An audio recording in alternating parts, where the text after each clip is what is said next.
India takes a big step towards biofuel production. The Prime Minister inaugurates the country's first bamboo-based bioethanol plant, located in Golaghat, Assam.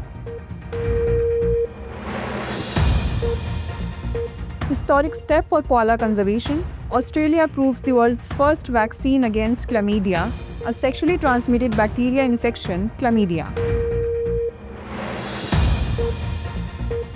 Hand, foot and mouth disease threat increases in Delhi and surrounding areas. Health experts issue warning.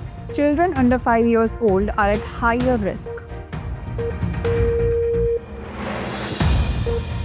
The Prime Minister inaugurates the Poshan Ma and Health campaign, improving the lives of children and women. This campaign has been launched from Dhar in Madhya Pradesh. A new flexible aluminium-ion battery developed in Bangalore, a safe alternative to lithium-ion batteries, an eco-friendly and affordable solution for the environment. Recently, the Prime Minister inaugurated India's first bamboo-based bioethanol plant in Golaghat, Assam. It has been established through a joint effort between Novalikhat Refining Limited and Finland's Fortum and Chempolis Oy. This plant will produce bioethanol from bamboo. It is noteworthy that bamboo is considered a suitable raw material for bioethanol because it is a non-food crop. It also contains a high amount of lignocellulose, making it a promising source for second-generation biofuels. Bioethanol is ethanol produced from food crops, agricultural waste, or other renewable biological sources. It is a transparent and colorless liquid that, when burned, converts into carbon dioxide and water. It is also completely biodegradable. According to the National Biofuels Policy 2018, bioethanol can be produced from sugar-containing crops such as sugarcane, sugar beet, sweet sorghum, and starch-based crops or industrial waste. It is used as a fuel and can be used in its pure form or blended with petrol. Additionally, bioethanol is also used in the production of bio-based products such as chemicals, pharmaceuticals, personal care products, and bioplastics. Recently, Australia approved the world's first vaccine to protect koalas from chlamydia. This vaccine was developed by the University of the Sunshine Coast after 10 years of research. Chlamydia is a sexually transmitted bacterial infection that causes infection, blindness, infertility, and death in koalas. In regions such as Queensland and New South Wales, the infection rate in some koalas has reached up to 70%, leading to a rapid decline in their population. This disease has become a leading cause of death for koalas, affecting their reproductive capacity. The vaccination method is quite simple. This vaccine is administered as a single dose and does not require a booster, making it easier to administer to wild koalas. It helps in reducing the infection, preventing the spread of the disease, and in some cases, alleviating existing symptoms. For your information, koalas, wombats, and kangaroos are marsupial animals native to Australia. They spend most of their time feeding and sleeping on eucalyptus trees. Their paws have two opposable thumbs, which help them grip tree trunks and climb. Koalas are classified as vulnerable under the IUCN Red List and are protected in this category. According to recent news, the Madhya Pradesh government plans to bring a female cheetah to the Gandhi Sagar Wildlife Sanctuary. This initiative is part of the effort to establish a permanent cheetah population in the area. The plan is a part of India's ambitious Project Cheetah, which aims to reintroduce cheetahs which went extinct in India in 1952 back into the country. The Gandhi Sagar Wildlife Sanctuary is located in western Madhya Pradesh, bordering Rajasthan. This sanctuary stretches across the backwater area of the Gandhi Sagar Dam. It is known for some rare wildlife species such as wild dogs, chinkara, leopards, otters, and crocodiles. Additionally, spotted deer, sambar, grey langoose, and other animals can also be found here. The forest in this sanctuary is part of the Khatiyar Dry Deciduous Forest. It is noteworthy that under Project Cheetah, the Government of India initiated the project in 2022 by reintroducing cheetahs from Namibia and South Africa. The aim of this project is to establish a breeding cheetah population in secure habitats, conserve open grasslands, and promote ecotourism and community involvement. Project Cheetah is being managed by the National Tiger Conservation Authority, the Madhya Pradesh Forest Department, and the Wildlife Institute of India. India's Star Missile project has entered its third phase of development. The third phase of missile development focuses on system validation through extensive flight tests. The STAR, that is Supersonic Target Missile, will replace expensive imported systems in India's missile training. It has been developed by the Defense Research and Development Organization. The Supersonic Target Missile is an indigenous, high-speed missile. It is designed to stimulate realistic threats during training for India's armed forces. It is noteworthy that unlike fighter missiles, the STAR missile's purpose is not to destroy enemy targets, but to mimic them. This helps the military practice interception in real time. The STAR missile is designed to simulate the behavior of modern supersonic anti-ship missiles and cruise missiles. The missile's speed ranges from 1.8 to 2.5 Mach, making it fast and maneuverable. It operates at altitudes ranging from 100 meters to 10 kilometers, with an operational range of 55 to 175 kilometers. With a flight duration of 50 to 200 seconds, it can simulate various attack scenarios. Recently, there has been a rapid spread of hand, foot, and mouth disease in areas around Delhi. In light of this, health experts have issued warnings. HFMD is a viral infection that causes fever, mouth sores, and rashes on the hands and feet. This disease mostly affects children under the age of 5, although adults can also get infected. The rashes can appear anywhere on the body, including the chest, back, hands, feet, and genital area. The disease spreads through contact with hands, feces, saliva, mucus from the nose, or fluids from blisters. Symptoms include fever, sore throat, painful mouth sores, and rashes on hands and feet. Complications from this disease are very rare. There is no specific treatment or vaccine available for HFMD. Most people recover in 7 to 10 days without any treatment, but children under 2 years old may take a bit longer to recover. Recently, the Center for Nano and Soft Matter Sciences, located in Bangalore, has developed a new water-based aluminium-ion battery, which is considered a safe and sustainable alternative to lithium-ion batteries. This battery uses aluminium and is so flexible that it can be folded like a piece of paper. It also features a water-based electrolyte, making it affordable, explosion-resistant, and environmentally safe. The battery has a copper hexacyanoferrate cathode and a molybdenum trioxide anode. Even after 150 charge and discharge cycles, this battery remains functional. Its flexibility makes it a better option for smartphones, wearable devices, and electric vehicles. It is important to note that this battery has been developed in India with global climate and environmental goals in mind, positioning the country to lead in next-generation energy storage solutions. For your information, a lithium-ion battery is a rechargeable battery in which lithium ions flow between the negative and positive electrodes through a non-aqueous electrolyte during charging and discharging.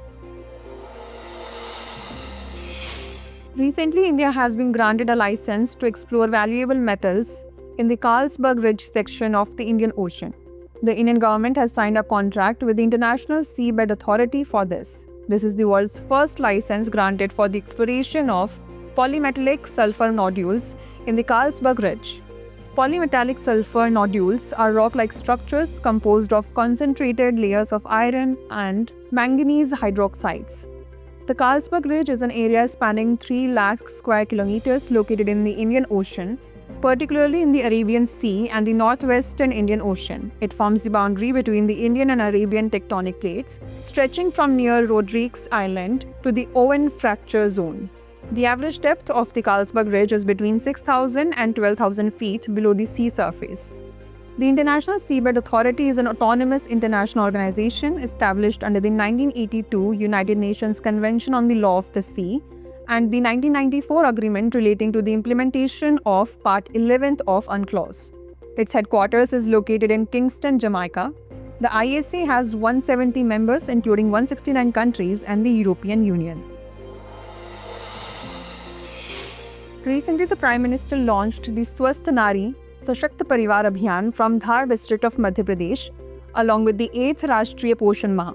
This campaign will run from 17th September to 2nd October 2025, while the Poshan Maah will be celebrated till 16th October. The aim of this campaign is to improve the health and nutrition levels of women, adolescents, and children. The Prime Minister has launched it to promote India's health, nutrition, fitness, and the vision of a developed India by 2047. The campaign aims to raise awareness about health services, nutrition, and hygiene. Under this campaign, more than 1 lakh health camps will be organized, which will be the largest health outreach for women and children so far. It is being run through the joint efforts of the Ministry of Women and Child Development and the Ministry of Health. The Ministry of Women and Child Development will include the activities of Poshan Ma in this campaign through Anganwadi centers, while the Ministry of Health will set up health camps. These camps will offer screening, early detection, and treatment services for non-communicable diseases, anemia, tuberculosis, sickle cell disease, and maternal health. In addition, awareness about nutrition, menstrual hygiene, lifestyle, and mental health will be spread. For information, Poshan Ma is an annual campaign. Its purpose is to eliminate malnutrition and promote better nutrition in healthcare. This campaign is celebrated every year in the month of September. Recently, the World Trade Organization held a special General Council meeting where the Agreement of Fisheries Subsidies came into force. This agreement is considered WTO's first multilateral agreement focusing on environmental sustainability. It will prevent government support for illegal fishing activities and overfishing of stocks, contributing to the protection of marine life. This is the first global trade rule aimed at curbing harmful fisheries subsidies. It also includes fishing in marine areas not covered by regional fisheries management organizations. Speaking about the World Trade Organization, it is an international organization established on 1st January 1995 to regulate global trade rules between nations. It has 166 members representing 98% of world trade. The highest decision-making body of the WTO is the Ministerial Conference, which generally meets every 2 years. Under it, the General Council functions, responsible for dispute settlement and trade policy review. The working languages of the WTO are English, French, and Spanish. The headquarters of the WTO is in Geneva, Switzerland. Recently, the Fisheries Department has decided to reintroduce trout fish in the Kashmir Valley.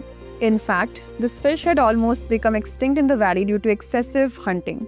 It is important to note that the brown trout is a species of salmonid ray-finned fish and is the most widely distributed species of the Samo genus. It is a cold water fish that prefers cold, well-oxygenated water. It typically grows to a length of 15 to 22 inches. October and November are its breeding months. The fish spends most of its time in the crevices between boulders and streams. Originally, it is found in the tributary rivers of the White Sea in northern Norway and Russia in the Arctic Ocean. Its western boundary of habitat extends to the northern Atlantic in Iceland, while the eastern boundary includes the tributary rivers of the Aral Sea in Afghanistan and Pakistan. It is noteworthy that the brown trout was first introduced to the rivers of India by the British in 1900. This species is listed as least concern on the IUCN Red List. That's all for now in this bulletin. After the news, let's take a quick look at 5 questions related to the bulletin. First question. Consider the following statements with reference to the bamboo-based bioethanol plant. 1. It is located in Golaghat, Assam. 2. It was established by DRDO and Fortum and Chempolis OY. 3. It is India's second bamboo-based bioethanol plant. How many of the above statements are correct? Only 1, only 2, all 3, none of these. Second question. Consider the following statements with reference to the Swasth Nari Sashakt Parivar Abhiyan. 1. It was launched from Dhar district in Madhya Pradesh. 2. This campaign will run from 17th September to 2nd October 2025. 3. It is being operated by the Ministry of Women and Child Development. How many of the above statements are correct? Only 1, only 2, all 3, none of these. Third question. Consider the following statements with reference to the World Trade Organization. 1. It is an international organization. 2. It was established on 1st January 1995. 3. Its headquarters is located in Washington, D.C. How many of the above statements are correct? Only 1, only 2, all 3, none of these. Fourth question. Consider the following statements with reference to the Carlsberg Ridge. 1. It is an area covering 3 lakh square kilometer in the Indian Ocean. 2. It forms the boundary between the Indian and Arabian tectonic plates. 3. Its average depth is approximately 6,000 feet below the ocean surface. How many of the above statements are incorrect? Only one, only two, all three, none of these. Fifth question. Consider the following statements with reference to chlamydia. 1. It is a sexually transmitted bacterial infection. 2. It is most common in koalas. 3. Australia has recently approved a vaccine to protect against it. How many of those statements are incorrect? Only one, only two, all three, none of these.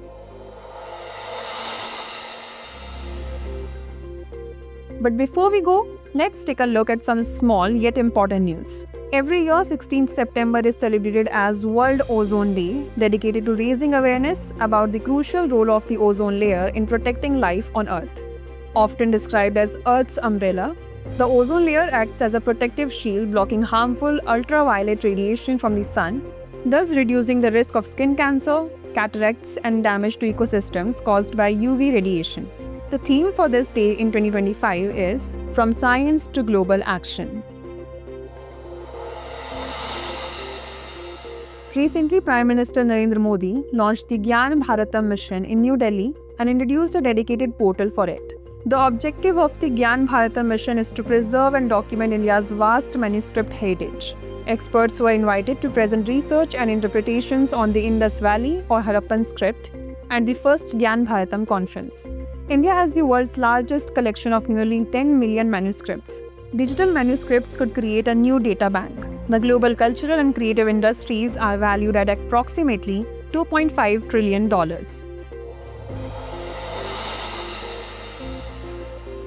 The Indian Navy's stealth frigate INS Trikant reached Greece's Salamis Bay in the Mediterranean Sea on 13 September 2025. This visit is part of the first bilateral maritime exercise between India and Greece. The purpose of this exercise is to enhance interoperability, refine tactical skills, and deepen operational synergy. INS Trikant is a Talwar-class guided missile frigate of the Indian Navy. It is the third and final ship in the second batch of Talwar-class frigates ordered by the Indian Navy, constructed by the Yantar shipyard in Kaliningrad, Russia. The Indian Army successfully conducted exercise Siom Prahar from 8th to 10th September 2025. This major regional training exercise aimed to validate the use of drone technology in modern tactical operations. During the exercise, drones were used for continuous surveillance, battlefield reconnaissance, target acquisition, and precision strikes, highlighting their role in enhancing combat effectiveness. This main goal of the exercise was to develop and verify new strategies, techniques, and procedures for future battlefields. Recently, Prime Minister Modi commemorated the completion of 2 years of the PM Vishwakarma Yojana. This central scheme supports artisans and craftsmen who work manually. Under this scheme, artisans receive recognition, skill upgradation, loan assistance, and marketing support. Artisans are provided with the Prime Minister Vishwakarma certificate and ID cards along with 5 to 7 days of basic training and 15 days or more of advanced training. The scheme offers collateral-free loans up to 3 lakh rupees and support for marketing activities. Recently, the Reserve Bank of India issued new guidelines for payment aggregators aimed at strengthening consumer protection and combating fraud. Payment aggregators provide a platform that connects various payment methods to merchants' interfaces for customer purchases of goods, services, or investment products.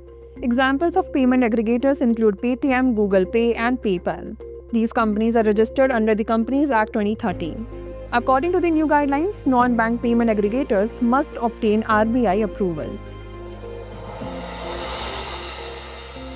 Recently, the Moran community began an economic blockade in Assam's Tinsukia district demanding scheduled tribe status.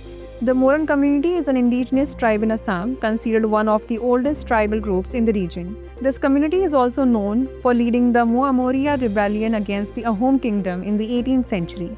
Members of this community live in Upper Assam, especially in Tinsukia, Dibrugarh, and Sivsagar districts.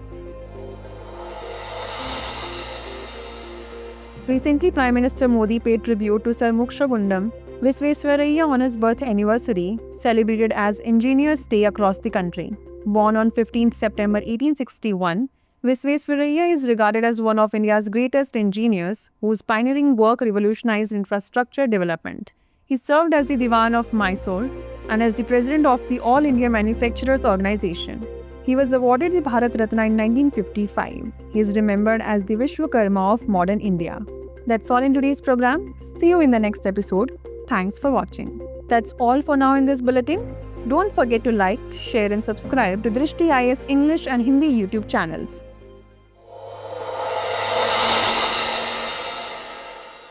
For more informative content, like, share and subscribe, and do not forget to press the bell icon to get the notifications.